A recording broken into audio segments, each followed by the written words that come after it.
Bueno, ahora vamos a seguir desarrollando la bolilla 2, el Estado Nacional, el Estado-Nación, o sea, la conformación del Estado-Nación en América Latina, y o sea, es un proceso. Y bueno, y vamos a hacer al principio un resumen de las distintas etapas de la conformación del Estado-Nación en Argentina, bueno, en Latinoamérica. Bueno, la primera etapa la tenemos a partir del siglo XIX, donde se produce el proceso de colonización, descolonización con la independencia, y ahí es donde se empieza a conformar el Estado-Nación. Bueno, después tenemos en la primera mitad del siglo XX, que tenemos la etapa del desarrollismo. Después esto va progresando en la segunda mitad del siglo XX, o sea, la primera mitad del siglo XX.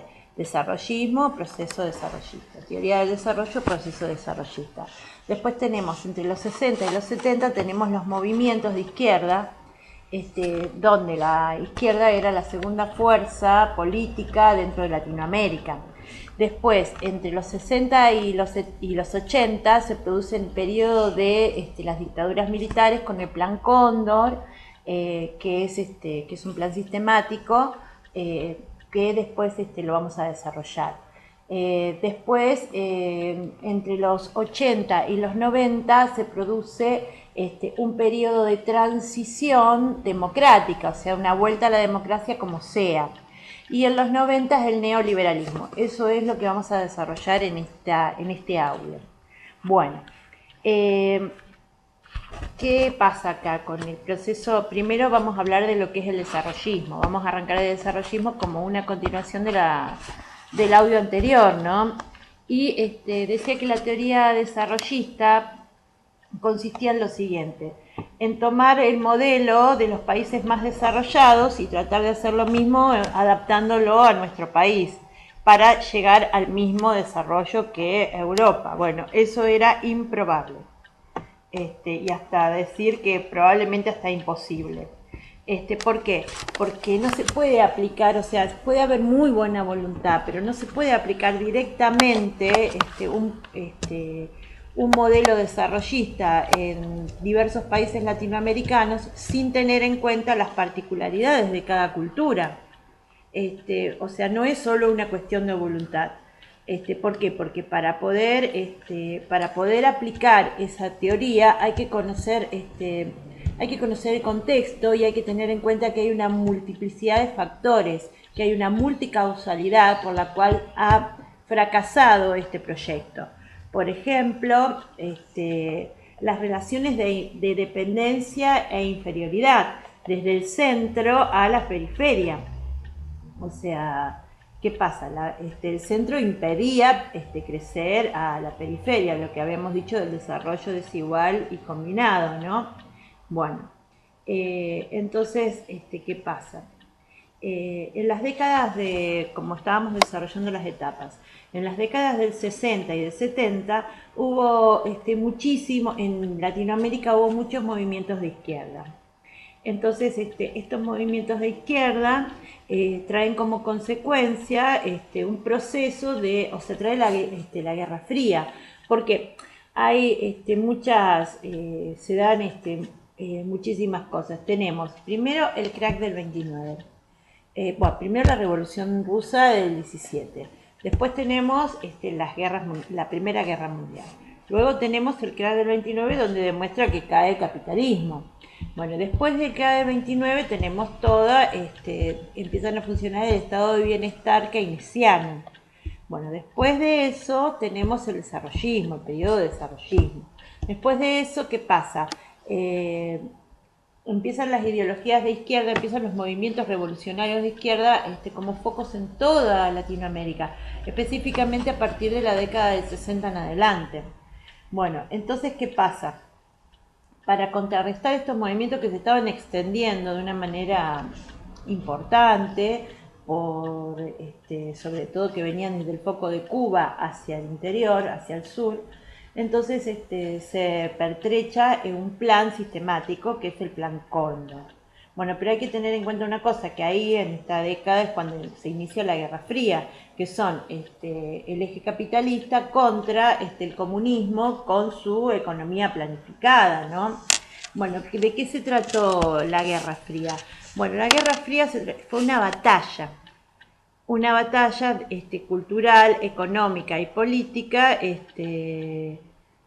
armamentista, o sea, pero bueno, que era Guerra Fría era una batalla, pero bueno, antiarmamentista, o sea, no había armas, por eso se llama Guerra Fría, pero fue más bien una guerra económica, fue una guerra ideológica y bueno, y todos, cada uno tenía su actitud frente a cómo encarar, ¿no?, esta situación. Bueno, era la Unión Soviética versus Estados Unidos. Cada una de estas potencias trata de llevar a los países de Latinoamérica, al resto de los países, a su modelo. Y lo podían hacer por la presión o por la persuasión.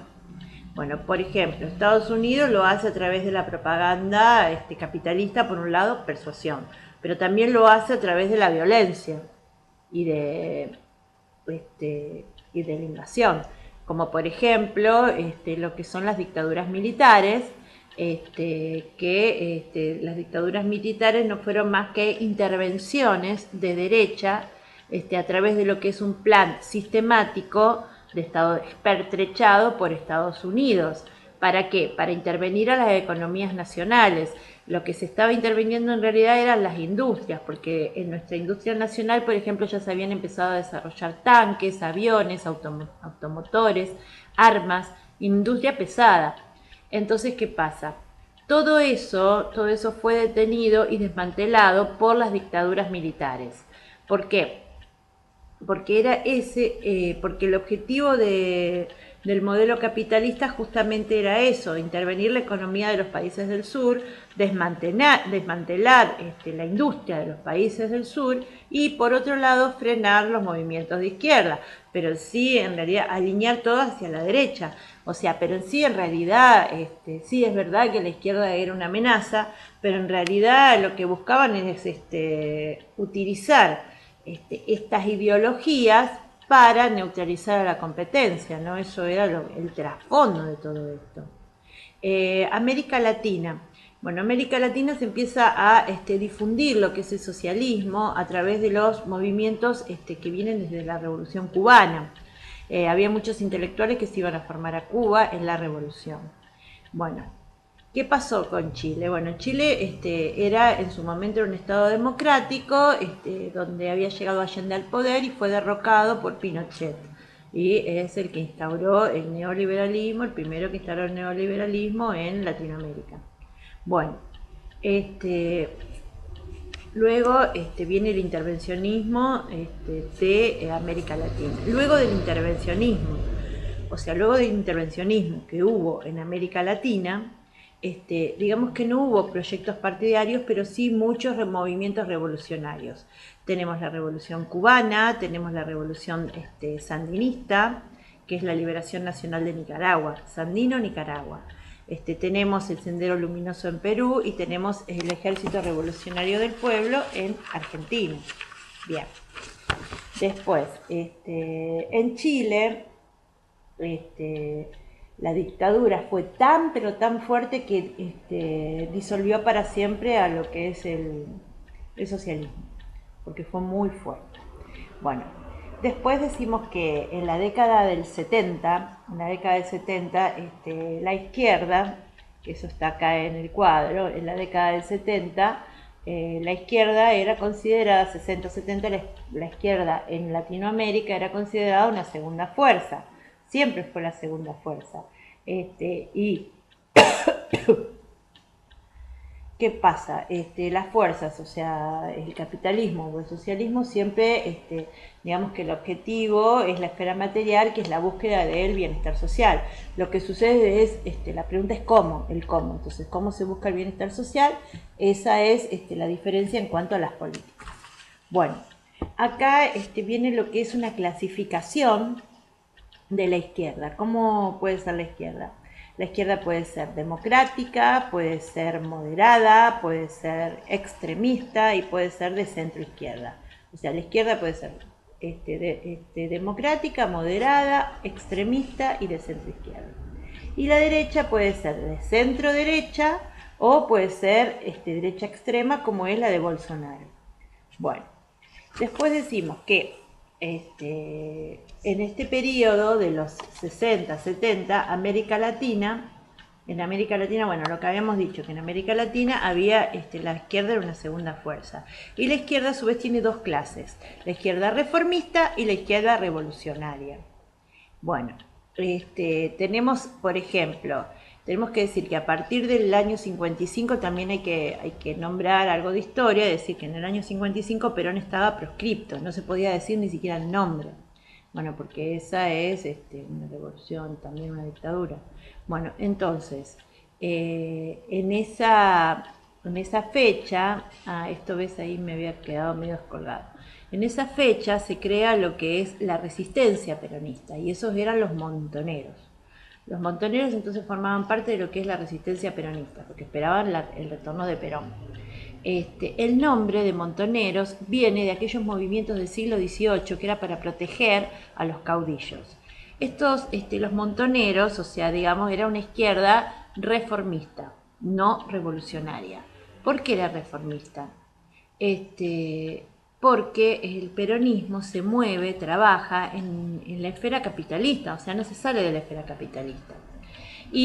Pero con un discurso social para los obreros y para las mayorías populares. Entonces, ¿qué es lo que buscaba el peronismo en sí? Lo que buscaba el peronismo era una armonía de clases, que todos pudieran convivir y pudieran trabajar juntos, ¿no? Perón era militar, no era comunista. Entonces, ¿qué pasa? Los reformistas, esto está acá, que la izquierda reformista no pretende cambiar el orden político. Su lógica es una lógica capitalista, que están a favor de las mayorías populares. Y el ejemplo que tenemos son los montoneros. Ahora vamos a ampliar un poquito más esto y decimos que el peronismo reformista, ¿qué es lo que pretende? Pretende reformar el proyecto político, pero no el proyecto económico ni las estructuras. Entonces, ¿qué pasa? Pero un proyecto político, pero bajo la órbita, bajo la lógica capitalista. Está en favor de los trabajadores y de las mayorías populares, que son las mayorías populares. Está buscando que sea un gobierno de estas mayorías y donde haya, este gobierno de estas mayorías, donde haya una armonía de clases. No está en contra de los empresarios, ni tampoco pretende romper la estructura social. Bueno, después los que tenemos la segunda clase de izquierda, tenemos a la izquierda revolucionaria. Bueno, la izquierda revolucionaria tenemos al ERP, que es el Ejército Revolucionario del Pueblo, como ejemplo. Y estos sí que pretenden cambiar el orden establecido, pretenden cambiar el orden político. Eran guerrilleros, estaban bajo una lógica marxista, la economía en manos del Estado con una transformación del orden social. O sea, querían transformar el orden social y lo querían cambiar absolutamente todo. Bueno, hoy en día no existen países que estén bajo la órbita socialista, del todo así puro, salvo Cuba como una excepción, pero es una isla y está, digamos que no es muy chica y no es peligrosa. Y no tiene posibilidad de expansión. Distinto hubiese sido si se producía la misma revolución cubana, pero en el interior de América, en algún país interior de América, en una isla. Bueno, el movimiento del ERP, entonces son guerrilleros, es un movimiento, digamos, de la clase revolucionaria. Buscan una economía, que la economía esté en manos del Estado a través de las cooperativas, pero nunca en manos privadas. Bueno, los países de centro izquierda, que sí existen, defienden a las mayorías populares, pero bajo la lógica capitalista. Entonces, bueno, por ejemplo, si podemos hablar de Perón, era de centro izquierda para poder catalogarlo donde estaba. Bueno, Son reformistas, están a favor de los derechos del trabajador, su lógica es capitalista y el discurso, esto es importante, que el discurso del socialismo implica la búsqueda de una sociedad más justa e igualitaria. Eso es lo que está buscando el socialismo, ¿no? Y después también más adelante vamos a desarrollar eso y decimos de que cuando se produce la época de transición, que hay una democracia liberal, formal, muy débil, está desprovista de todo discurso de izquierda. No tiene discurso de izquierda porque era votar y punto, lo importante era volver a la democracia. Bueno, en los años, o sea, acá es como que va desarrollando un poquito más de historia, ¿no? Y dice que en la República Argentina en los años 40, 50 y 60 son años que gobernó la oligarquía, ¿no? Las leyes beneficiaron siempre a las oligarquías terratenientes. A partir del año 66 en adelante se empiezan a dar una sucesión de dictaduras en América. Porque seguían un plan sistemático pergeñado por Estados Unidos. Hubo muchísimas desapariciones. Bueno, ¿por qué? Porque esto lo que tenía que ver acá es como que era el intervencionismo, ¿no? O sea, si decimos la palabra sería el intervencionismo de Estado. Y con este intervencionismo lo que sucedió es que, bueno, era la intervención por parte de Estados Unidos en las economías de los países del sur, porque bueno, su objetivo era desmantelar supuestamente a las ideologías de izquierda, pero en sí lo que querían era desmantelar las industrias. Bueno, y las desmantelaron a los movimientos de izquierda, tanto a los revolucionarios como a los reformistas, ¿no? Bueno, hubo muchos desaparecidos. Y tenemos el caso de, por ejemplo, podemos hablar de lo que es el caso de Bolivia, ¿no? En Bolivia hubo muchas dictaduras. La población de Bolivia es, bueno, en Bolivia está la mina del Potosí y había muchos mineros. Y estos mineros estaban altamente sindicalizados. Pero todos esos movimientos fueron sofocados también por la dictadura. Esas dictaduras se replicaron en toda América Latina. Entonces los movimientos de izquierda fueron perseguidos y sofocados de una manera brutal, aniquilados. Por eso estamos hablando de desaparecidos. Entonces otra vez, ¿cuál era el discurso de izquierda? Queremos una sociedad más justa e igualitaria. Bueno, después, ¿qué pasa? Debido a que los movimientos, debido a que las dictaduras produjeron muchísimos abusos, desde endeudamiento externo, también produjeron grandes desapariciones con muchas brutalidades, o sea, era el terrorismo de Estado. Digamos que era una época de terrorismo de Estado con una alta corrupción. Entonces, ¿qué pasa? La única salida al terrorismo de Estado era la vuelta a la democracia. Y esto ocurre en los años 80. Democracia como sea, cueste lo que cueste. Entonces, ¿cómo se vuelve a la democracia? A través de un Estado liberal. O sea, se vuelve a la democracia a través de un Estado liberal. A este periodo, que va desde los 80 hasta los 90, se lo llama un periodo de transición democrática. Porque se vuelve a la democracia pero de una manera formal, que, o sea, no había participación, solamente votar. Y, digamos, en forma, una democracia de tipo muy débil. Había que romper en sí ese círculo vicioso que era democracia, dictadura, dictadura, democracia. ¿Por qué? Justamente por el grave problema que habían causado las desapariciones. Entonces se trata de volver a la democracia como sea. Entonces, como sea, ¿qué pasa? ¿Qué significa ese como sea? Volver a la democracia sin los reclamos de la izquierda. Entonces, ¿por qué? ¿Cómo era el discurso de los militares antes de los 80? Oligarquías como sectores dominantes, igualdad jurídica, la patria, y los sectores económicos dominantes, o sea, la patria, la igualdad y beneficiar a los sectores dominantes y también a los externos, ¿no? Que eran los que lo estaban bancando. Bueno, después tenemos en el año 83 que asume Alfonsín y tiene un discurso popular, ¿no? Es un discurso dirigido a los trabajadores y que como que explica que la democracia nos afecta a todos. Bien.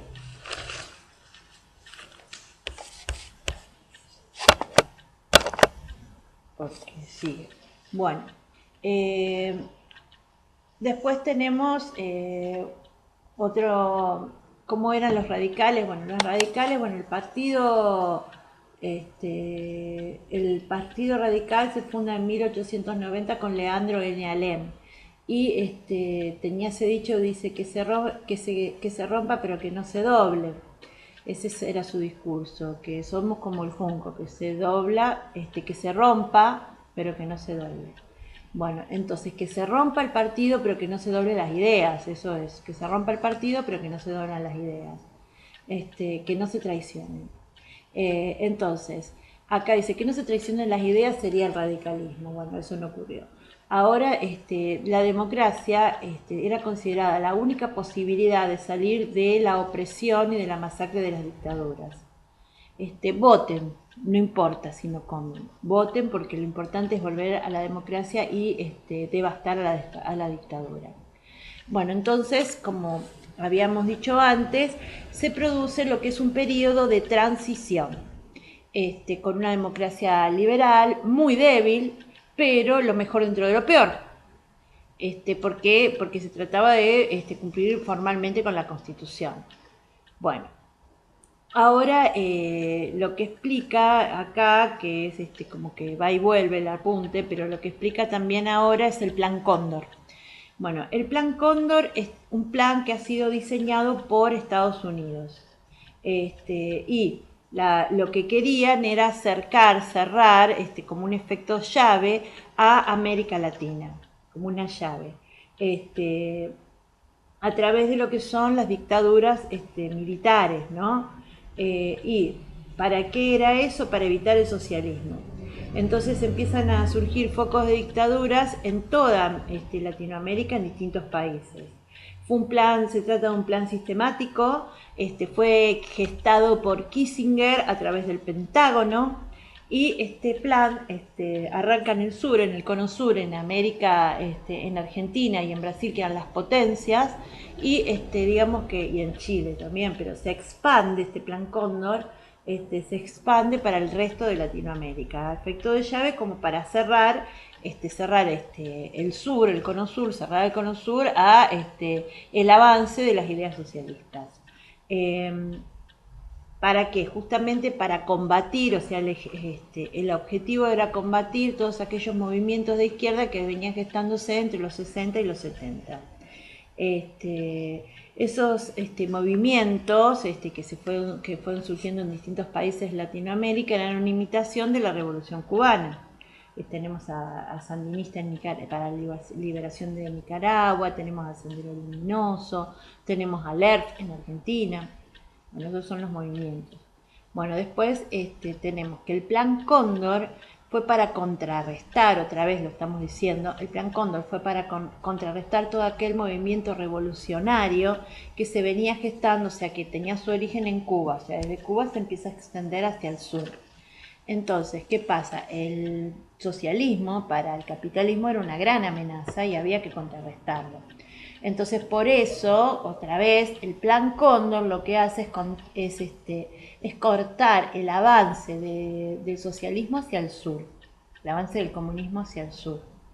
Ya que ya había llegado a Cuba, bueno, que se quede ahí. Y por otro lado, para el Plan Cóndor, o sea, digamos que fue un plan sistemático y también geopolítico. ¿Por qué? Bueno, porque primero había que instaurar dictaduras en donde, en el sur, en el cono sur, en América, en Argentina y en Brasil. ¿Por qué? Porque eran las grandes potencias y desde allí difundir esa ideología para el resto de América Latina. Eran plazas estratégicas. Y después al resto por contagio y expansión. Bueno, después decimos que el Plan Cóndor consiste, lo que tenemos acá. El Plan Cóndor consiste en golpear desde arriba. O sea, plan sistemático para evitar el avance hacia el sur del comunismo, tanto reformista como revolucionario, intervención de la economía de los países del sur, desmantelamiento de las industrias latinoamericanas, primero Argentina y Brasil, potencias del sur, y luego encerrar a toda Latinoamérica como un efecto de llave. Consistía en golpear desde arriba con dictaduras militares. Bueno, entonces encerrar a toda la América Latina, y Cuba en ese momento realmente no les interesaba. Bueno, después tenemos después tenemos qué pasa a partir del año 1981. Empieza a gestarse el neoliberalismo con Reagan en Estados Unidos y con Margaret Thatcher en Inglaterra. Y intentan como expandirlo desde el primer mundo al tercer mundo. Se trata de impulsar el neoliberalismo. Bueno, pero ¿qué pasa? Hay que tener en cuenta que para llegar directamente al neoliberalismo tenía que haber un Estado liberal, o sea, como si fuera una transición. Y esas son las democracias, ese es el periodo de transición hasta la entrada del neoliberalismo en los años 90, ¿no? Entonces, ¿qué pasa? Acá por eso también se dice, bueno, quiero llegar al neoliberalismo, pero no puedo llegar de golpe. Entonces, bueno, primero tengo que hacer que este país vuelva a la democracia. Después de que vuelva a la democracia, ¿qué hago? Instauro lo que es una democracia liberal, como transición para llegar al objetivo que yo quiero, que es el neoliberalismo, específicamente. Bueno, y uno de los gestores, o sea, Pinochet, neoliberalista ultranza, Escuela de Chicago. Bueno, entonces, el objetivo era romper la lógica de izquierda. Bueno, entonces el objetivo de Pinochet era romper la lógica de izquierda. Entonces, ¿qué pasa? El Fondo Monetario Internacional, a través de la Escuela de Chicago, empiezan hasta a intervenir las universidades y los planes de estudio. Todos tenían que ser aprobados por el Fondo Monetario y diseñados por ellos. Bueno, acá lo que tenemos es lo siguiente, que se empieza a impulsar, esa es la última parte, el neoliberalismo. En la Argentina el neoliberalismo digamos que se consolida con Menem y Cavallo en el año 90, pero tenemos que tener en cuenta una cosa, que ya desde los 70, fue un proceso, por eso la transición, ya de los 70 con las dictaduras militares se fue como gestando ese proceso. ¿Por qué? Primero, que se empezaron a vender y a desmantelar todas las industrias nacionales. Segundo, que se derogan las leyes de protección a la industria nacional. Y se empezaron a dar más privilegios a las empresas extranjeras que a las nacionales. Entonces, ¿qué pasa? Desde la dictadura ya se estaban aplicando todas estas políticas de todos estos principios del neoliberalismo.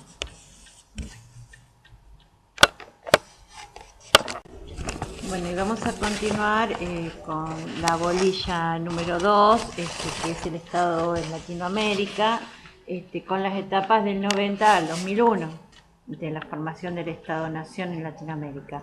Bueno, y decimos que en las características, ahora nos quedamos en las características del neoliberalismo. El neoliberalismo, digamos que se instala en Argentina en los años 90. ¿Y cuáles eran estas características? O sea, sería como un repaso esto. Un Estado mínimo con achicamiento del Estado, un Estado con achicamiento es un Estado que asume cada vez menos responsabilidades, se produce lo que es la descentralización económica administrativa con una centralización política, es la centralización del poder. El Estado neoliberal comienza en la década del 70 y se consolida en la década del 90. Por ejemplo, los colegios nacionales en los 90 se transfieren a las provincias. Este proceso ya se había iniciado con los militares cuando se transfieren las escuelas provinciales, con las escuelas primarias a las provincias. Lo que sucede es lo siguiente, que es una centralización del poder político. ¿Por qué? Porque se continuaba con el Ministerio de Educación, donde se producía un control de los contenidos, pero teníamos un Ministerio de Educación sin escuelas. Bien. ¿Qué pasa? Entonces, ¿qué proponía el liberalismo, el Estado liberal? Bueno, proponía el libre comercio, mercado, competencia y producción. El Estado no tiene que intervenir en la economía, tiene que dejar que todo fluya libremente. El Estado se achica y tenemos que dejar todo librado al mercado, que se resuelve por sí solo a través de la mano invisible, a través, a través del libre juego de la oferta y la demanda. Se gana y se pierde porque es un juego de azar. El Estado no tiene que intervenir, pero ahí tenemos la doble moral y la paradoja, que si perjudica a los grandes sí que interviene y se convierte en un Estado intervencionista, proteccionista como Trump. Bueno, entonces, ¿qué se produce con el Estado neoliberal? Se produce lo que es un ajuste estructural, en el sentido del achicamiento del Estado, vender los bienes del Estado, privatizaciones. Después también se produce lo que es la deuda externa, con el FMI, con el Banco de Desarrollo Internacional, con el Banco Mundial, donde nos dan dinero, pero también nos dan unas instrucciones exhaustivas a seguir. Bueno, el Estado se achica y vende todos los recursos y el Estado pasa a ser el garante del desarrollo y de la sociedad. Bueno, achicamiento con destrucción, achicamiento de todas achicamiento y destrucción de todas las instituciones sociales. Por ejemplo, la convertibilidad trajo como consecuencia el vaciamiento de las arcas del Estado. Bueno, ¿qué sucede? Justamente por causa de la convertibilidad es lo que se produce la crisis del 2001. Entonces la crisis del 2001 es una demostración del fracaso del Estado neoliberal. Bueno, entonces, ¿qué pasa? Lo que dice acá es que la política se sostiene por la economía. Entonces la política es la disputa, entonces la política vendría a ser la disputa por la economía. Entonces, ¿qué pasa? Después de la crisis del 2001, que es el desarrollo de esta última parte, es donde aparecen gobiernos con perspectivas regionales latinoamericanas. Son las perspectivas regionales latinoamericanas, quiere decir que son teorías que han sido producidas desde acá. Es como que es un impulso que podemos construir nuestras propias ideas. Entonces a este grupo de gobiernos se los llama gobiernos neopopulistas o sea, gobiernos progresistas, neopopulistas o también con perspectivas regionales y interculturalidad, como por ejemplo tenemos el Estado Plurinacional de Bolivia. Entonces con perspectivas regionales, ¿no? Y además también se lo puede llamar, se lo puede denominar a esto izquierda latinoamericana. Bueno, los ideólogos, o sea, los grandes ideólogos que tenemos es a de Sousa Santos y a Bentancur. Ellos ambos tienen perspectivas interculturales y, por ejemplo, han utilizado estas perspectivas, se han utilizado en Bolivia para reformar la Constitución y generar lo que es un Estado plurinacional latinoamericano, es un pensamiento latinoamericano. Entonces, el progresismo, que se llama, es la izquierda latinoamericana. Es el nombre, progresismo es el nombre que le han puesto a la izquierda latinoamericana. Bueno, después tenemos que decir que Kirchner, los Kirchner, Cristina, no son, no rompen con la lógica capitalista, o sea, tanto Argentina como Brasil siguen estando dentro de la órbita de la lógica capitalista. Digamos que esta izquierda latinoamericana no tiene ideas marxistas, sino que más bien un plan de lucha con el ícono de Tupac Amaru. Son ideas que están dentro de los sectores sociales más vulnerables, pero ya sin mirar, o sea, sin mirar al marxismo y sin mirar a Europa, sino que son ideas que nacen desde acá. Estas corrientes, que se llaman neopopulismo, son corrientes que surgen a partir del año 2000 en adelante y tienen una serie de teorías base que las voy a nombrar acá, desde acá. La interculturalidad, de coloniales, la teoría del centro y la periferia, la pedagogía crítica, la filosofía de la liberación, el desarrollo desigual y combinado, liberación o dependencia, ecología de saberes y epistemología del sur. Bueno, en el año 2000, digamos que los políticos que vienen de sectores populares, como por ejemplo Lula en Brasil, Evo Morales en Bolivia, Correa en Ecuador. Bueno, Lula, por ejemplo, era camionero, Evo Morales coquero, cocalero, o sea, pero era sindicalista cocalero. Entonces, ¿qué pasa? Se va reconstruyendo la izquierda, se reconstruye, o sea, una izquierda que se recicla, pero desde una perspectiva latinoamericana. Entonces, esta perspectiva latinoamericana trae como consecuencia que se hace visible el discurso indígena. Esto en los 90 con el neoliberalismo nunca hubiese sucedido. Entonces, ¿qué pasa? Ha cambiado el paradigma de la modernidad eurocéntrica, ¿no? ¿Por qué? Porque ahora ha cambiado también la forma de ver a las clases sociales, o sea, ¿por qué? Porque se le da voz a las voces indígenas, por ejemplo. Entonces, estas teorías trabajan desde Latinoamérica. Tenemos los decoloniales, la interculturalidad versus el multiculturalismo, que no es lo mismo. Entonces, ¿qué es lo que buscan estas teorías? Por ejemplo, la teoría de decoloniales lo que busca es la independencia política y cultural de América Latina. Entonces, estas teorías que buscan la independencia cultural y económica toman elementos de la filosofía de la liberación y de la teoría de la dependencia. Liberación o dependencia, justamente. Bueno, después, acá hay toda una explicación, que no lo puse en el cuadro, pero lo voy a explicar oralmente, de lo que es la interculturalidad versus el multiculturalismo. Bueno, inter quiere decir entre todas. Bonetto es una autora que desarrolla la teoría de la interculturalidad. Bueno, entonces, ¿qué pasa? Dar significa, que significa que hay que darle voz, hay que darle lugar a todas las culturas, hay que darle participación a todas las culturas y establecer con igualdad de oportunidades. Darle participación a todas las culturas y establecer una igualdad de oportunidades. Establecer lazos, establecer vínculos entre las culturas. Darle poder de decisión y también vínculos y también participación con poder de decisión a los distintos sectores sociales.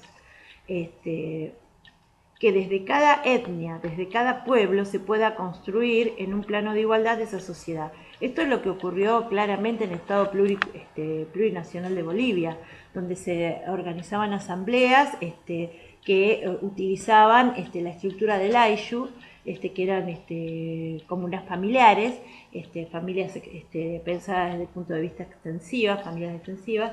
Se tomaban decisiones de ahí y se iban ascendiendo a reuniones, a asambleas regionales, interregionales, hasta llegar al gobierno, ¿no? Pero se le daba voz y se le da participación a todos los sectores. Bueno, es muy distinto al multiculturalismo, porque el multiculturalismo es la teoría del mosaico, es lo que ocurre en Estados Unidos, que si bien es cierto que se respetan a todas las diferencias, conviven, pero no se mezclan. Y no se le da a todas las culturas, no se le da una participación en el proyecto social. Entonces, ¿qué pasa? No hay un Estado que busque, en la multiculturalidad del Estado no le interesa generar vínculos entre las distintas culturas, porque no se juntan. Y además también por justamente ese egoísmo y esa soberbia que la cultura eurocéntrica cree que no puede aprender de las demás. Es la cultura, además también el tema de la hegemonía y mantener el dominio. No quieren escuchar, no quieren aceptar que pueden aprender de las demás. Pero pues justamente con el multiculturalismo, cuando hay un conflicto, saltan todas estas etnias, salen a la luz. Bueno, y ahora lo tenemos al desarrollo de la ecología de los saberes de Sousa Santos, aunque en el audio que viene, o sea, en la clase que viene, tenemos un poquito más desarrollado aún esto. Bueno, entonces de Sousa Santos, con su ecología de saberes, plantea la interculturalidad. ¿Por qué? Porque, o sea, de Sousa Santos plantea dos posturas, la epistemología del sur y la ecología de saberes. Con respecto a lo que es la epistemología del sur, dice que hay que construir un conocimiento desde Latinoamérica, a partir de que de nuestros propios intereses. Eso es importante, la construcción de un conocimiento desde Latinoamérica y a partir de nuestros propios intereses. Entonces, ¿qué pasa? Plantea, en la ecología de saberes, plantea la interculturalidad y la necesidad que tiene cada pueblo de abrirse a los saberes de los otros pueblos para resolver los problemas de la realidad. Porque con mi cultura no los puedo resolver, solamente con mi cultura no lo puedo resolver, tengo que salir a ver cómo resolvieron el mismo problema otros pueblos para integrarlos a mis soluciones y llegar a una mejor solución. Bueno, con una sola cultura no se pueden encontrar todas las respuestas. Los conocimientos deben ser construidos de una manera universal, o sea, entre todos. El universal es donde todo fluye. El mundo no está solamente en Europa. Entonces, ¿qué pasa? Por eso hay que cambiar el paradigma, hay que cambiar la visión eurocéntrica y pasar a una visión de la multiculturalidad. Esa es la lógica de la epistemología del sur. Bueno, y ahora lo que decimos que tenemos que decir, bueno, ¿por qué? Porque la historia se fue construyendo desde la visión eurocéntrica. Ellos eran los objetivos y nosotros éramos la creencia. Ellos eran la ciencia, nosotros la creencia, la mera creencia o lo retrógrado. Entonces, bueno, digamos que además también lo que pretendían es que nosotros desde la periferia tuviésemos que adaptar nuestra realidad, o sea, un sombrero que nos quedaba chico, teníamos que achicar la cabeza, no el sombrero, no agrandar el sombrero, o sea que teníamos que adaptar nuestra realidad a las teorías que venían de Europa. Entonces, ¿qué pasa? De Sousa Santos plantea de que esto no lo tenemos que aceptar más, que tiene que haber una epistemología del sur, o sea, se tienen que construir saberes desde Latinoamérica para los problemas, una epistemología desde acá sin mirar hacia lo de allá para resolver nuestros problemas y de último integrarlo, pero no todo desde allá. Entonces, ¿qué pasa? Nosotros tenemos que encarar a nuestra realidad desde nuestra realidad y no modificar nuestra realidad para adaptarla a la teoría que viene desde allá. Y sobre todo si no hemos participado en su contexto de creación. Bien. Bueno, vamos a arrancar este audio con una especie de mini resumen de Bonetto. Entonces, bueno, Bonetto en su escrito que hace rato que estamos desarrollando, el texto que estamos desarrollando, habla de las etapas de construcción del Estado Nacional Latinoamericano, desde el siglo XIX hasta el siglo XXI. Bueno, y lo que hace es una lectura, hace una lectura desde la perspectiva latinoamericana, con primero poniendo en duda la idea de de independencia y de colonización. Si bien nos independizamos, no nos descolonizamos, porque esa colonialidad interna se ejerció hacia adentro de los estados. Bueno, después también cuando desarrolla la palabra nación, bueno, porque la definición, la definición tradicional de Estado, sus elementos dejan aparte la nación, bueno, y ella la incluye, ¿por qué? Porque fue el dominio de la nación criolla sobre las demás naciones, que se han puesto por encima de los indígenas y de los indios. Bueno, ahora vamos al desarrollo de lo que está en el cuadro. Y habla que en la primera mitad del siglo XVIII, del siglo XX, se desarrolla, se da lo que es el desarrollismo, que se empieza a dar a partir de la Segunda Guerra Mundial, pero entre la Primera y la Segunda Guerra Mundial aproximadamente, 40, 50, sí, después de la Segunda Guerra Mundial. Bueno, y este es el contexto de la Segunda Guerra Mundial. ¿Y qué se dio en este desarrollismo? Bueno, se dio primero la ISI, que es la industria de sustitución de importaciones. ¿De qué se trataba esta ISI, que es la industria de sustitución de importaciones? Bueno, se trataba de un proyecto con perspectiva latinoamericana, que era para la industrialización de América Latina. Bueno, en los 70 y en los 60 y los 70, en América Latina el socialismo fue la segunda fuerza, que ya, bueno, veníamos diciendo. En el siglo XX, en la segunda mitad del siglo XX, se produce una transición democrática. ¿Por qué? porque había que salir de las dictaduras y llegar a la democracia, sea como sea. O sea, llegar a una sociedad democrática a través de que de estados liberales, que eran un estado débil, el estado liberal era un estado débil, y era más bien formal, o sea, para cumplir con los mecanismos constitucionales que la gente vote, pero los derechos, bueno, bien, gracias. Era importante que hubiese reconocimiento ciudadano y que hubiese elecciones.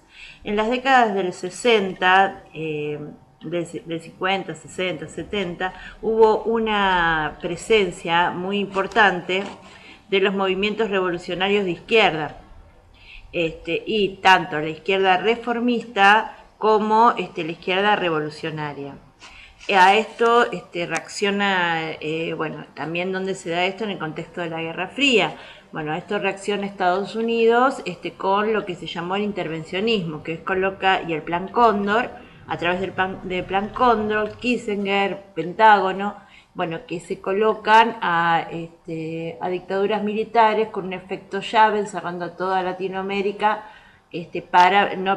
para acercar el paso a el socialismo hacia el sur. Bien. Después, ¿qué pasó? Bueno, en esta época las facciones de izquierda se fueron asociando al peronismo, que el peronismo es la impronta latinoamericana de lo que es el populismo. El único que se mantuvo al margen del peronismo fue el Partido Obrero. ¿De qué se trata el peronismo? Acá lo dice, el concepto de populismo. Bueno, es un estado social de reconocimiento de los derechos de los trabajadores. Eso es el populismo. Bueno, después, ¿qué pasa? Hubo una serie de políticas de Estado, que son de una serie de políticas de Estado justamente para contrarrestar todos estos movimientos revolucionarios. Entre ellos tenemos el intervencionismo, tenemos la destrucción de las empresas nacionales, el desmantelamiento y el ataque a la izquierda. Entonces así es como que esas son todas las bases para que se empiece a formar lo que es el neoliberalismo, que es incipiente, que es en los años 70, y que se termina de consolidar en los 90, justamente porque hay un hecho que es clave, que es la caída del muro de Berlín, Después, otro tema que está muy relacionado también es que el Estado argentino, otro tema también muy relacionado es que el Estado liberal argentino no es lo mismo que el Estado liberal europeo. ¿Por qué? Justamente porque el sector que accede al poder es la nación criolla, y la nación criolla tiene una conciencia criolla. Ellos saben dónde están, esa es una conciencia geopolítica, y se consideran superior a las razas que están ahí, que a los negros y a los indios, pero no se consideran superiores a los españoles, a los europeos. Se consideran socios menores de los europeos. O sea que reconocen la dependencia. Bueno, después también tenemos que dentro de lo que es el desarrollismo, tenemos el pensamiento cepalí, que son perspectivas que se han ido desarrollando a partir de los años 60. Bueno, el pensamiento cepalí, la CEPAL es el Consejo Económico para Latinoamérica, con una impronta americana exclusivamente. ¿Y cuál fue el objetivo del pensamiento cepalí? Bueno, fue el desarrollo. Fue con origen latinoamericano, fue para que se establece este pensamiento, justamente la CEPAL, para que crezcan las economías regionales, y este crecimiento, esta serie de recomendaciones que se dieron sin paradigmas eurocéntricos, sin paradigmas europeos. ¿Y cuál fue la impronta de la CEPAL? Es una impronta latinoamericana, donde se desarrollan políticas originarias de los pueblos originarios, étnicas, y también donde se desarrolla el populismo. O sea que la CEPAL le sirvió de base para el populismo. Bueno, populismo. Tenemos a representantes del populismo, primero lo tenemos a Irigoyen, después lo tenemos a Perón en Argentina, lo tenemos a Vargas en Brasil y lo tenemos a Cárdenas en México. Entonces, Perón en Argentina, Vargas en Brasil, Cárdenas en México. Estos gobiernos son unos gobiernos con una gran impronta popular. Durante estos gobiernos cuando nacen el sindicalismo, cuando nacen los sindicatos, porque ¿qué pasa? Justamente Estado Social de Reconocimiento y Defensa de los Derechos de los Trabajadores, entonces bueno, justamente ahí es donde nacen los sindicatos para defender y nuclear los derechos de los trabajadores. Luego del populismo se empieza, o sea, se empiezan a dar los golpes militares. O sea, no, primero se empiezan a dar, o sea, para poder dar una serie, así como, para poder establecer una serie, están primero el populismo, 40, 50, 46 a 55, pero, bueno, populismo. Después del populismo se empiezan a dar los golpes militares, el golpe del 55. Durante los golpes militares empiezan a darse movimientos reaccionarios, como por ejemplo los montoneros, que es para pedir el retorno de Perón, y también el ERP, que es el Ejército Revolucionario del Pueblo. Ahí es donde se sale la izquierda, donde presenta sus dos vertientes, que es la izquierda revolucionaria y la izquierda reformista. Bueno, para contrarrestar a la izquierda en un mundo donde estaba en auge la Guerra Fría, entonces empieza a haber una serie de planes sistemáticos que establecían, que instauraban nuevamente las dictaduras en Latinoamérica, con un efecto de encierro, o sea, como que querían encerrar a toda Latinoamérica para no permitir el paso de esos movimientos revolucionarios que se estaban dando, que habían partido de Cuba. Tenemos la revolución sandinista en Nicaragua, tenemos el Sendero Luminoso en Perú, tenemos los movimientos de los mineros en Bolivia. Son una serie y la revolución cubana, por supuesto, son una serie de movimientos que se vienen dando desde el centro hacia el sur. Bueno, entonces, ¿qué pasa? Acá lo que sucede es que, bueno, que durante la década, entonces desde el 70, que es con estos golpes militares que se había producido un círculo vicioso, porque eran golpe militar, democracia, golpe militar, democracia. Entonces se había producido un círculo vicioso y los golpes militares habían cometido muchísimos abusos. Desde tomar una deuda externa extrema hasta las desapariciones, muertes, sacrificio muerte de personas, brutalidad, casi como también mucha corrupción. Bueno, hasta los años 50 el indígena era considerado como lo subalterno, lo que estaba por debajo de las clases sociales argentinas. Y luego de esas fechas es cuando se lo empieza a reconocer, con toda esta movida de todo este pensamiento cepalí de América Latina, las improntas populares, etc. Bueno, el neoliberalismo duró hasta, el neoliberalismo ¿cuándo se arranca? Realmente, ¿cuándo se consolida? Si bien se viene desarrollando desde los años 70, específicamente después de la crisis del petróleo, que es cuando cae el estado de bienestar keynesiano, entonces, ¿qué pasa? Pero en el 89, digamos que llega al punto máximo, que es donde se consolida. ¿Por qué? Porque es por la caída del muro de Berlín. Entonces, bueno, eso se consolida el neoliberalismo a nivel global. Pero ¿qué sucede? En el 2001 se produce un estallido social en Argentina, lo que demuestra que es la hiperpotencia, el pueblo que sale a la calle y el pueblo que pasa hambre y sale a la calle. Bueno, la soberanía popular la tiene el pueblo, que la delega, esa es la potencia, la potestad, digamos que es lo que se puede, lo que se podría hacer, un potencial.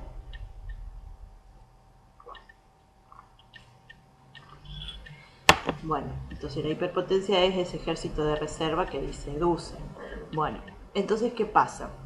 El neoliberalismo el neoliberalismo hasta el 2001 rigió exclusivamente a nivel global y trajo muchas consecuencias: marginalidad, pobreza, exclusión, achicamiento del Estado, estancamiento de la economía, tiene muchas cosas. Entonces en el 2001, gracias a la convertibilidad que trajo un vaciamiento de las arcas del Estado, se produce lo que es un estallido social. Este estallido social es la hiperpotencia que sale a la calle y reacciona contra el orden establecido, siempre desde los sectores populares. ¿Y qué es lo que hace? Bueno, es como una vuelta de las ideas de izquierda, porque es la búsqueda de una sociedad más igualitaria. Bueno, entonces el estallido social, como dijimos, viene siempre de las clases sociales, bueno, de las clases bajas. Bueno, entonces, ¿qué pasa? Esto es lo que como que termina de cerrar todo esto, ¿no? Que a partir del 2001 empiezan a surgir gobiernos con perspectivas latinoamericanas. Estos gobiernos con perspectivas latinoamericanas son lo que se denominó más adelante la izquierda latinoamericana del siglo XXI. Bueno, estos gobiernos son con perspectiva latinoamericana, con políticas hechas desde Latinoamérica bueno, y se empiezan acá lo que dice, bueno, que se empiezan a crear instituciones, que responden a nuestras necesidades. Bueno, ¿quiénes son los representantes? Tenemos a partir de 2001, a Evo Morales, 2001. Tenemos a Evo Morales en Bolivia, tenemos a Chávez en Venezuela, tenemos a Correa en Perú. No, Correa no en Perú, en Ecuador. Tenemos a Correa en Ecuador. Tenemos a Lula da Silva en Brasil y lo tenemos a los Kirchner en Argentina. Bien. Entonces, ahora, bueno, vamos a seguir desarrollando todo esto. Bueno, entonces después decimos que esto tiene que ver todo con esas perspectivas latinoamericanas. Por ejemplo, desarrolla Raúl Betancourt y que fue ministro de Relaciones Exteriores, no, de Relaciones Indigenistas, no exteriores, o sea, Betancourt, ministro de Relaciones Indigenistas. Bueno, entonces, Correa en Ecuador establece lo que son una perspectiva intercultural. Por ejemplo, en Ecuador, otra vez, se reforma la Constitución de Ecuador para reconocer derechos a la tierra, derechos de la tierra, los derechos de la tierra. Bueno, Lula da Silva, Evo Morales, Cárdenas, bueno, Evo era cocalero. Bueno, es una política de tipo transformista. Bueno, y después tenemos que se tratan de gobiernos progresistas. Estos son gobiernos progresistas desde perspectivas latinoamericanas. Entonces, eso es lo que acá está en el cuadro, que dice que se empiezan a construir instituciones, se empiezan a generar, se empiezan a crear instituciones que responden a nuestras necesidades latinoamericanas. Bueno,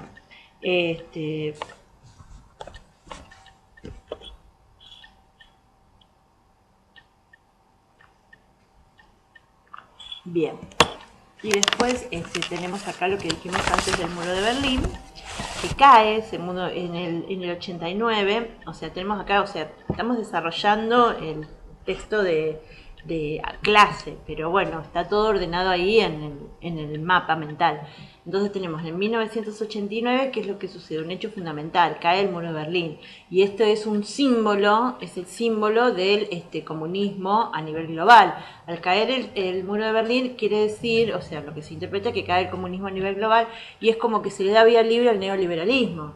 Entonces, ¿qué pasa? Estados Unidos, que estaba dentro de lo que es un estado de bienestar, donde había negociaciones con los trabajadores para, digamos, mantener esa estructura capitalista, se convierte de golpe en un capitalismo rabioso porque es el triunfador, ¿no? Y eso es lo que trae que se instaure el neoliberalismo y a un nivel global. Es bastante serio, ¿no? Bueno, y después otra de las cosas que podemos decir del populismo es que el populismo tiene la soberanía popular, o sea, la base está en el pueblo, los sectores populares oprimidos. También propone lo que es la independencia económica, o sea, propone independencia económica desde independencia económica quiere decir manejar la economía desde nuestras propias instituciones, o sea, no dejarnos dominar por nadie. Y participación política del pueblo, digamos que las instituciones manejadas por el mismo pueblo. Bueno, Después, se trata de...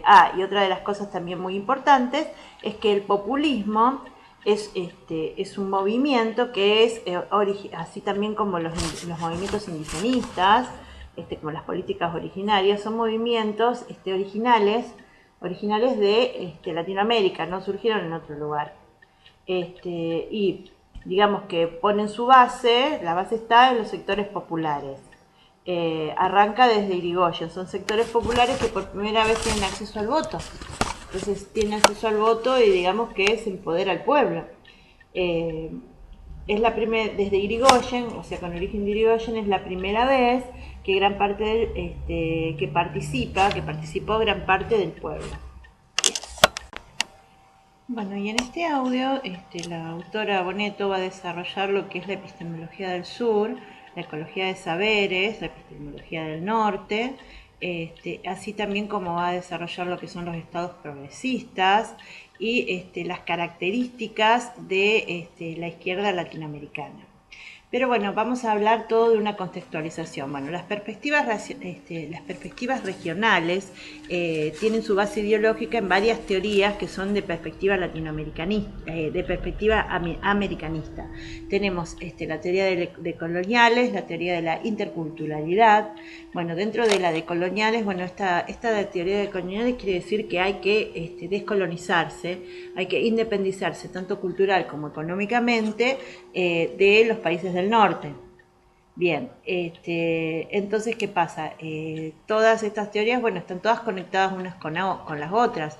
Liberación o dependencia, teoría del centro y la periferia, teoría del desarrollo desigual y combinado. También tenemos a Frantz Fanon con su movimiento de la negritud, donde participó en la liberación de Martinica. Se tratan todos de pensamientos críticos, como también tenemos el pensamiento de Betancourt y de Sousa Santos, de Raúl Betancourt y de Sousa Santos con respecto a la interculturalidad versus al multiculturalismo, que es la teoría del mosaico, que donde conviven, quiere decir que conviven muchas etnias, muchas culturas, pero no se relacionan unas con otras y no hay lazos. En cambio, lo que busca la teoría de la interculturalidad es que haya lazos entre unos y otros. El fundamento de la teoría de la interculturalidad es que haya un intercambio de culturas, que entonces este intercambio de culturas, bueno, sirve de base para hablar de lo que es la epistemología del sur, porque ninguna cultura lo sabe todo, ninguna cultura tiene todas las respuestas, todas es como que manejan una partecita de la realidad. Entonces es interesante que nos conectemos y nos relacionemos unas culturas con las otras para encontrar respuestas a nuestros problemas, servirnos de esas culturas para resolver nuestros problemas. Esta es la traducción intercultural. Entonces, bueno, justamente Sousa Santos lo que desarrolla eso lo desarrolla en su epistemología del sur. Bueno, ahora para poder hablar de epistemología del sur, lo primero que nos vamos a preguntar es ¿qué es la epistemología? Bueno, la epistemología es la ciencia que se encarga de definir si un cuerpo de conocimientos es considerado ciencia o no lo es. Bueno, entonces esa sería la definición. Y bueno, y el autor arranca hablando de lo que es la epistemología del norte. Bueno, la epistemología del norte es la epistemología eurocéntrica, con perspectiva eurocéntrica, y está muy relacionada con lo que es la colonialidad del saber. Entonces, que considera que los saberes legítimos son los saberes que han sido producidos de manera objetiva en Europa. Los demás, o sea, en el centro, en Europa, los demás saberes son considerados saberes periféricos y no son considerados saberes, sino que son considerados saberes retrógrados o son consideradas meras creencias. Bueno, entonces, ¿qué pasa? Esta teoría se construyen los saberes, o sea, los saberes son construidos desde el punto de vista de la epistemología del norte, los saberes son construidos desde el centro hacia la periferia para que, con el objetivo de destruir los saberes de la periferia para poder dominarlo culturalmente. O sea, se trata de una dominación, una colonialidad cultural, una epistemología del saber. Bueno, entonces, ¿qué pasa? Lo que plantea el autor, esta es la colonialidad del saber, para poder dominar. Entonces, y como colonialidad del saber para poder dominar. Entonces, ¿qué establece el autor? Bueno, el autor lo que está planteando es que hay que construir saberes, bueno, entonces ahí, bueno, también estamos la teoría del decolonial, o sea, destruir esos saberes que, o sea, porque, no, miento. La colonialidad del saber viene a construir saberes desde la perspectiva eurocéntrica, o sea, desde el centro hacia la periferia para poder dominarla. Y entonces, para poder lograr ese objetivo hegemónico, es necesario destruir los saberes que estaban, ocultarlos, ningunearlos, bueno, y esto lamentablemente es lo que seguimos reproduciendo en la escuela. Bien, entonces ella es diferente a la propuesta de Sousa Santos, que habla de una propuesta desde el punto de vista de la interculturalidad y de la decolonización. Porque, ¿qué es lo que propone de Sousa Santos? Plantea que hay que construir nuestros saberes, con las pistolas, hay que construir saberes desde la periferia, nuestros saberes. Y entonces hay que producir una decolonialidad del saber. ¿Y eso qué quiere decir? ¿Qué es la decolonialidad del saber? Que hay que revalorizar nuestros saberes, aquellos que fueron negados, que fueron ocultados. Entonces, la decolonialidad del saber quiere decir que hay que valorizar nuestros saberes, o sea, aquellos que fueron negados, aquellos que fueron ocultados. Y también esto está hablando de lo que es la multiculturalidad y la diversidad. Dice que no hay una sola forma de conocer el mundo, porque hay diversos puntos de vista, hay diversas formas de ver el mundo, porque hay una diversidad y las perspectivas son diferentes. Bueno, y entonces eso hay que reconocerlo. Además que también hay que reconocer que una sola cultura no tiene todas las respuestas, hay cosas que se le escapan. Bueno, entonces, ¿qué pasa? ¿Cuáles son justamente las premisas de la epistemología del sur? Bueno, dice que no hay una sola forma de conocer el mundo. No hay una sola forma de conocer el mundo. Porque el mundo es mucho, esto es interesante. No hay una sola forma de conocer el mundo porque el mundo es mucho más amplio, que el punto de vista europeo. Entonces, hay diversidad en el mundo, hay distintas formas de pensar, hay distintas formas de sentir, hay distintas formas de ver la realidad. Entonces, ¿esto qué pasa? Permite que vayamos construyendo, esto permite una construcción epistemológica del mundo desde distintas perspectivas, o sea, permite construir el mundo de distintas perspectivas. Estas perspectivas, ¿qué pasa? Por eso está hablando de la decolonialidad del saber, porque tenemos que revalorizarlas, tenemos que hacerlas resurgir de sus cenizas porque fueron negadas, fueron quemadas.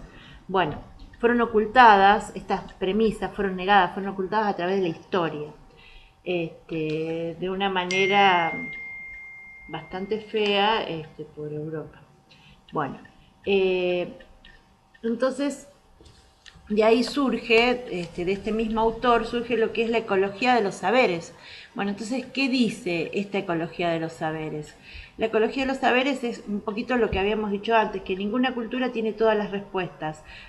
Porque ninguna cultura tiene todas las respuestas. Todos los pueblos ignoran algo, ignoran lo que otros pueblos saben. Entonces, por eso se puede aplicar este principio de la traducción cultural. Esto significa que nos sirvamos de lo que conocen otros pueblos, los que conocen otras culturas, ¿para qué? Para poder llegar a resolver lo que son nuestros problemas.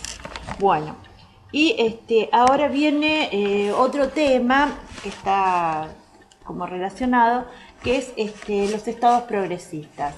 Bueno, ¿cuáles son los estados progresistas? Bien, los estados progresistas son aquellos... Los estados progresistas son aquellos gobiernos que llegan al poder con el apoyo popular, gracias a las manifestaciones populares. Son gobiernos que van desde el llano, que tienen un contacto directo con el pueblo. Por ejemplo, Evo Morales asiste a muchas fiestas tradicionales de su pueblo y están en un contacto y lo llaman por su nombre. Bueno, y tenemos dos clases. Tenemos los que piensan que el capitalismo no tiene fin y los que consideran que el capitalismo sí tiene fin, que se va a acabar. Entonces, una es una lógica capitalista y el otro es una lógica anticapitalista. Los países de lógica capitalista del Cono Sur son Argentina y Brasil. No han atacado para nada la propiedad privada,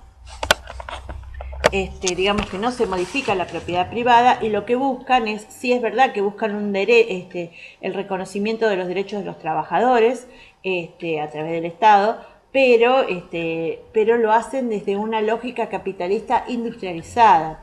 Entonces lo que buscan con estos gobiernos es disminuir, o sea, son más tirando a la izquierda que a la derecha y buscan disminuir un poquito la brecha entre pobres y ricos.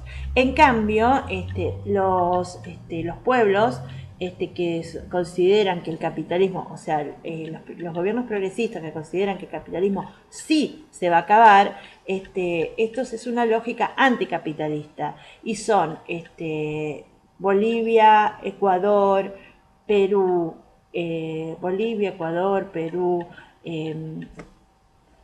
Venezuela, Bolivia, Ecuador, Perú, Venezuela, etcétera. Bueno, entonces, ¿qué pasa? Esa es esta perspectiva, que es una perspectiva más bien americanista, ¿no? Bolivia, Perú, Ecuador, Venezuela. Sí, estos son. Que creen que va a tener fin. Una lógica anticapitalista, instauran sistemas precapitalistas, como por ejemplo los ayllus, el trueque, economías populares, economías populares alternativas al capitalismo. Proponen la integración, economías populares al capitalismo, integración, después también proponen la modificación de la propiedad privada y transformarla nuevamente en una propiedad comunal.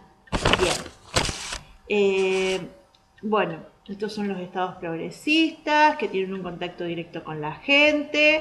Y los estados progresistas se consideran que es el gobierno efectivo de la gente. ¿Por qué? Porque hay muchísima participación del pueblo, participación popular, porque digamos que el progresismo lo que busca son las manifestaciones, busca lo que son los referendos, busca que el pueblo se manifieste, que el pueblo participe, que el pueblo vote, que el pueblo se informe. O sea, es como una vuelta de rosca, ¿no? O sea, se cree en la masa, se cree en el pueblo. Bueno. Y después lo último que se desarrolla son las características de la izquierda del siglo XXI. Bueno, esta es una izquierda con perspectiva latinoamericana. Bueno, en esta izquierda con perspectiva latinoamericana ya no se usan los modelos eurocéntricos, o sea, de que no se tiene en cuenta la lógica marxista, más bien se usan modelos, por ejemplo, de Tupac Amaru. Pero ¿qué pasa? Son más ayornados porque son menos hostiles a la propiedad privada, como tampoco al mercado, están de acuerdo en establecer estructuras partidarias, pero desde el llano, como participación legítima. ¿Qué pasa? Lo que sí hacen es criticar al neoliberalismo y obviamente que están totalmente en contra de lo que es el imperialismo. Consideran al Estado como redistribuidor de la riqueza y establecen que los partidos políticos tienen que tener una lógica horizontal, o sea, partidos políticos con una lógica horizontal y que se consideran como una alternativa de participación válida.